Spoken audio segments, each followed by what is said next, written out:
Welcome to special post. హెచ్చరిక, ఇవి corona కన్నా డేంజర్. కరోనా కన్నా భయంకరమైన వ్యాధులు వస్తున్నాయని తాజాగా WHO ప్రకటించింది. కరోనా తర్వాత మంకీ పాక్స్, వీటి నుంచి పూర్తిగా బయటకు రాకముందే మరో కొత్త వైరస్లు.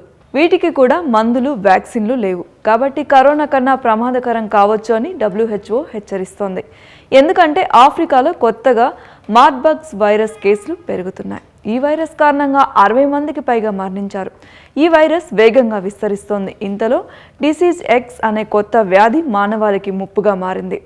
ఆఫ్రికాలో 300 మంది కంటే ఎక్కువ ఎక్స్ కేసులు నమోదయ్యాయి. ఈ వైరస్ బారిన పడి 140 మందికి పైగా మరణించారు. 2 ప్రాణాంతక వ్యాధుల కేసులు ఏకకాలంలో ఒకేసారి పెరుగుతున్నాయి. అటువంటి పరిస్థితుల్లో WHO ప్రజలను అప్రమత్తం చేసింది. తగిన ముందస్తు జాగ్రత్తలు తీసుకోవాలని సూచించింది. ఈ వైరస్ కేసుల ప్రమాదం పెరుగుతున్న దృష్ట్యా కొత్త అంటువ్యాధి వచ్చే అవకాశం కూడా ఉందని WHO చెబుతోంది. మరిన్ని అప్డేట్స్ కోసం సబ్స్క్రైబ్ చేసుకోండి స్పెషల్ పోస్ట్.